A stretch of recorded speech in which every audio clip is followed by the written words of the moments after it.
Hello students, आज मैं फिर से क्लास 8 का लेसन नंबर 7 विचरण जिसका नाम है उसका लेक्चर नंबर 5वां मैं लेकर आई हूँ। तो स्वागत है आपका मेरे बेसिक क्लास में। तो फ्रेंड्स, इसके पहले हम लोगों ने 4 लेक्चर जो है कंटिन्यू हम लोगों ने पढ़ लिया है और उसमें हम लोगों ने कई तरह के सवाल, प्रत्यक्ष विचरण, अप्रत्यक्ष विचरण और उससे संबंधित जो है सवालों को और सारे उदाहरणों को मैंने एक एक सवाल आपको समझाया। आई होप आपको ये अच्छे से समझ में आ गया। मैं आपसे यही रिक्वेस्ट करती हूँ कि आप वीडियो को लास्ट तक ज़रूर देखिए। अगर आप वीडियो को लास्ट तक देखे हैं तभी आपको ये जो है पूरा जो है कॉन्सेप्ट है जो समझ में आएगा। तो आज हमारा जो टॉपिक है वो वेरिएशन में है समय, कार्य और वेग। क्या टॉपिक है? समय, कार्य और वेग। यहाँ पे इन 3 बातों का कैसे संबंध होता है, यानी कि टाइम, वर्क और स्पीड। तो इनका आपस में क्या संबंध होता है, जब इनका संबंध होता है तो वो किस तरह के वेरिएशन से इंडिकेट करते हैं, इसके बारे में पढ़ेंगे। तो यहाँ पे देखिए कि जैसे कि किसी निर्माण कार्य को पूरा करने के लिए, जैसे कोई बिल्डिंग बन रही है या फिर कोई भी चीज़ बन रहा है, कोई चीज़ का निर्माण हो रहा है, उसको पूरा करने के लिए कुछ मजदूर हैं, मजदूरों की संख्या है तथा उसमें लगने वाला जो समय है, जैसे कि 5 मजदूर किसी काम को 10 दिन में क्या करते हैं, 10 दिन में पूरा करते हैं। ठीक है, तो इस प्रकार के बीच में क्या होगा, अगर मजदूर 10 हो जाएंगे तो वही काम 10 दिन की जगह कितने में हो सकता है, 7 दिन में ही कंप्लीट हो जाए। मतलब मजदूरों की संख्या जब बढ़ जाएगी तो काम जो समय है वो कम हो जाएगा। मतलब एक चीज़ बढ़ रही है तो दूसरी चीज़ क्या हो रही है, घट रही है। तो ये है, अगर इस तरह का कोई संबंध हम देख पाते हैं तो उसमें होता है अप्रत्यक्ष विचरण या इनवर्स वेरिएशन होता है। तो जैसे कि एक और एग्जांपल ले लेते हैं। जैसे कि हम क्या करते हैं, कोई भी गाड़ी है, वाहन है, उसकी गति है और दूरी करने में समय है। जैसे अगर वो 100 किलोमीटर प्रति घंटा की चाल से जा रहा है तो 1 घंटा में वो कितना दूरी तय कर रहा है, 100 किलोमीटर। ठीक है, लेकिन अगर अब उसका चाल और बढ़ गया, मतलब वो 100 किलोमीटर की जगह 180 की स्पीड से जाने लगे, तो उसका समय क्या हो जाएगा, घट जाएगा। 1 घंटा में जहाँ 100 किलोमीटर जा रहा था, अब वही 1 घंटा में 180 किलोमीटर हो जाएगा। यानी कि एक चीज़ दूरी क्या कम समय में तय कर लेगा। मतलब अगर वो 5 किलोमीटर की दूरी जो है 1 घंटा में एक ज़्यादा समय में तय करा है, अगर स्पीड बढ़ा देंगे तो वही दूरी वो कम समय में पूरा करेगा। तो यहाँ पे भी क्या, एक चीज़ बढ़ रही है, यानी कि वाहन की गति जब निर्धारित दूरी समय तय करने में जो समय से संबंधित होता है, तो इस तरह के जो एग्जाम्पल्स होते हैं या उदाहरण होते हैं, यानी कि समय, कार्य, वेग, ये सब का संबंध क्या होता है, प्रतिलोम विचरण से होता है, यानी कि इनवर्स से होता है। ठीक है फ्रेंड, इनवर्स वेरिएशन से। तो चलिए आज हम यहाँ पे आपको इनवर्स वेरिएशन से या इससे रिलेटेड जो है एग्जाम्पल्स हैं उसको सॉल्व करके दिखाएंगे। तो यहाँ पे पहला एग्जाम्पल हमारा है एग्जाम्पल नंबर 1। यहाँ आपके बुक में दिया हुआ है, बस मैं आपको एक्सप्लेन करके सॉल्व करके दिखाऊंगी। दिया है, किसी खेत में मूंगफली निकालने का कार्य 15 महिलाएं 8 दिन में पूरा करती हैं। ठीक है फ्रेंड, वही कार्य 6 दिन में पूरा करना हो, ठीक है, तो कितनी महिलाओं को कार्य पर लगाना होगा। ठीक है फ्रेंड, तो यहाँ पे अब हम देख रहे हैं कि किसी खेत में मूंगफली का कार्य। तो चलिए देखते हैं कि क्या करना है। जैसे कार्य को हम लिखेंगे, कार्य को पूरा होने में दिन, देखिए लिखेंगे कार्य को पूरा होने में लगने वाले दिन, को पूरा होने में लगने वाले दिन और लगने वाली महिलाएं और लगने वाली महिलाएं। ठीक है फ्रेंड, वो क्या करती हैं, महिलाओं की संख्या, ये क्या है, में प्रतिलोम विचरण है। किस तरह का विचरण है, में प्रतिलोम विचरण है। माना, अब हम क्या करेंगे, सवाल को आगे हल करते हुए माना दिन की संख्या, दिनों की संख्या n है।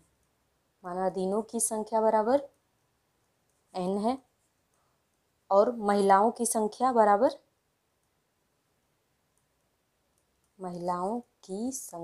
क्या हो गया, d। सॉरी, महिलाओं की संख्या बराबर n हो, d हो गया, दिनों की संख्या बराबर d और महिलाओं की संख्या बराबर n हो गया। मतलब डे, डी से स्मॉल डी से डे हो गया, और एन मतलब नंबर। ठीक है फ्रेंड, ये हो गया। तो हम क्या करेंगे, अब इसमें जब हम अब प्रतिलोम विचरण दिखाएंगे तो क्या हो जाएगा, D is inversely proportional to 1/n हो जाएगा। ठीक है, मतलब एक बढ़ेगा तो दूसरा क्या होगा, घट जाएगा। ये होता है अप्रत्यक्ष विचरण। अब हम इसको क्या करेंगे, हमें पता है कि डी का जब एन से गुणा होगा, डी गुणे एन, तो क्या लिखेंगे, बराबर के लिखेंगे। यहाँ पे प्रोपोर्शनल जब हटता है तो के लगता है, और ये क्या है, जहाँ पे के क्या होता है, के होता है अचरांक होता है। मैंने आपको पिछले वीडियो में भी बताया है, जहाँ पे के क्या है, अचरांक है। ठीक है फ्रेंड, तो ये तो हमने समझ लिया। अब यहाँ पे सवाल पे आते हैं। सवाल में दिया है कि जब क्या है, 15 महिलाएं हैं, जब 15 महिलाएं 8 दिन में कार्य पूरा करती हैं, तो मतलब डी क्या हो गया, एन बराबर, मतलब सवाल से है एन बराबर 15 महिलाएं हैं, एन मतलब क्या, महिलाओं की संख्या एन है, और दिन कितने दिन में करती हैं, 8 दिन में, डी बराबर 8 है। तो हम सूत्र से, ये जो हमारा सूत्र निकला है समीकरण 1, इस सूत्र से क्या करते हैं, सूत्र से लिखते हैं कि एन डी बराबर कितना है, 8 गुणे एन बराबर 15 बराबर के है। ठीक है, तो हम इसका गुणा करेंगे 15 में 8 का, तो हमें क्या प्राप्त होगा, 15 अठे कितना होता है, 120। तो 120 बराबर के, मतलब हमें के का मान प्राप्त हो गया। ठीक है, ये जहाँ पे के क्या है, विचरण का स्थिरांक है, विचरण का स्थिरांक हो गया। ठीक है, ये हम लिख लेते हैं ताकि आपको पता चलता रहे, विचरण का स्थिरांक। देखिए फ्रेंड, वीडियो को आप लास्ट तक देखिए, मेरा आपसे यही रिक्वेस्ट है, क्योंकि आप वीडियो को देखेंगे पूरा तभी आपको सवाल समझ में आएगा। और सबसे बड़ी बात है कि बीच में छोड़ना मतलब आपको ज्ञान अधूरा रह जाएगा। अब यहाँ पे 120 क्या है, विचरण का स्थिरांक हो गया। अब हमारा आते हैं जो सवाल पूछा जा रहा है, ये तो क्या है, सब दिया हुआ था और हमने क्या किया, अपने सवाल को हल करने का एक स्टेप कंप्लीट कर लिया है। अब पूछ रहा है कि अगर पूछ रहा है कि वही कार्य 6 दिन में पूरा करना हो, तो अभी तो 8 दिन में पूरा हो रहा था, अगर वही कार्य 6 दिन में पूरा करना हो तो कितनी महिलाओं की आवश्यकता होगी।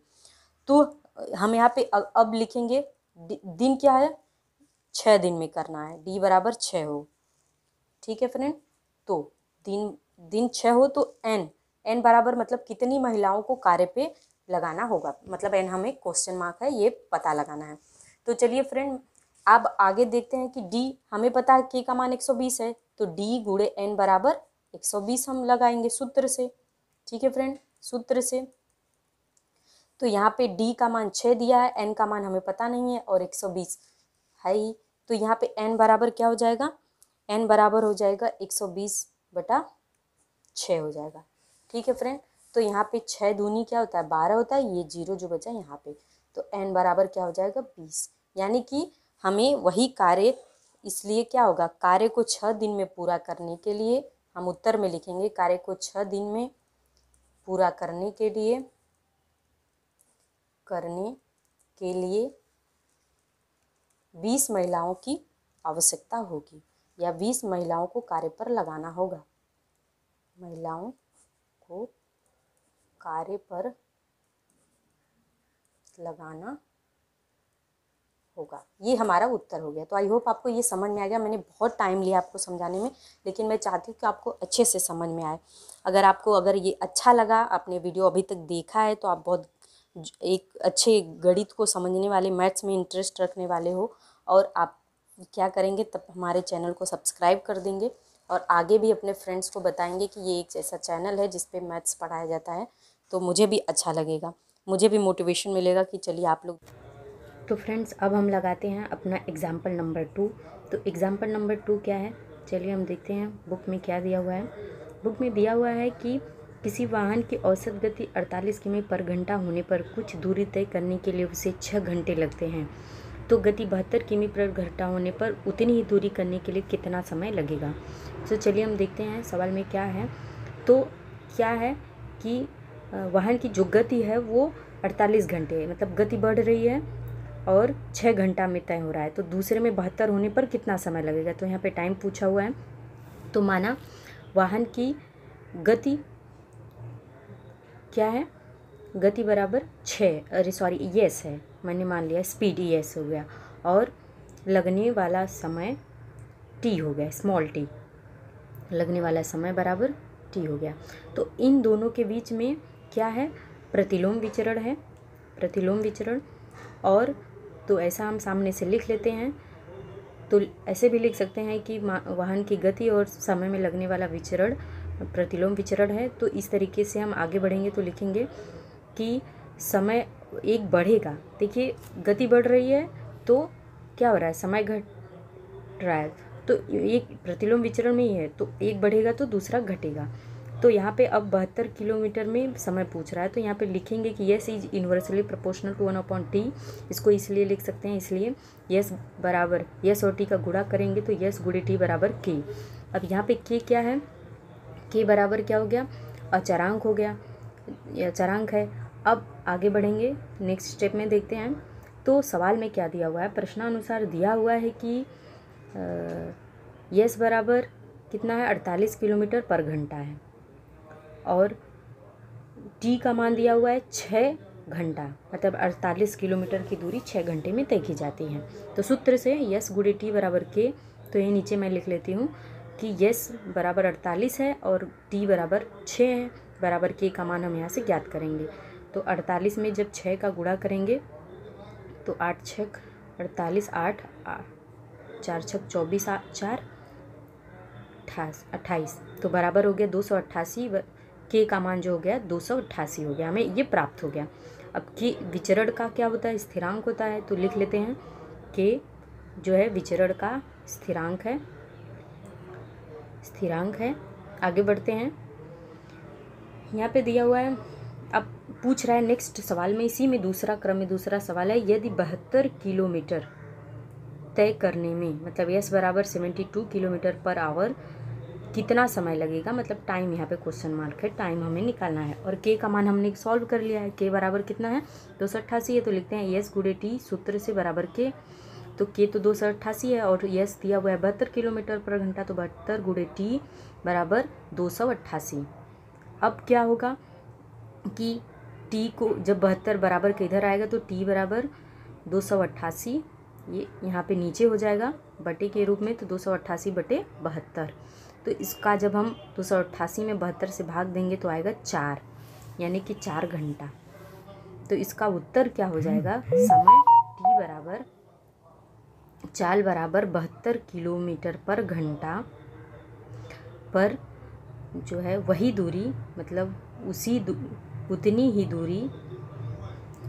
दूरी तय करने में, दूरी 4 घंटे में तय होगी। तो ठीक है फ्रेंड्स, आई होप आपको ये समझ में आ गया होगा। मैंने सारा आपको एक एक स्टेप करके एक्सप्लेन किया है। तो यहाँ पे हमारा ये एग्जाम्पल कंप्लीट होता है। तो इस तरीके से क्या होते हैं, इन सारे प्रॉब्लम्स को हम सॉल्व करते हैं। मैंने एक एक स्टेप आपको समझाने की कोशिश किया है। वैसे अगर अभी तक आपने मेरे चैनल को सब्सक्राइब नहीं किया है तो फटाफट सब्सक्राइब कीजिए, तो मुझे लगेगा कि हाँ चलो भाई, हिंदी मीडियम को भी कोई सपोर्ट करने वाला है, तो मुझे भी मोटिवेशन होगा। नहीं करेंगे तो भी मैं आपके लिए अच्छे वीडियोज़ बना के लाते रहूँगी। तब तक के लिए फ्रेंड्स, बाय।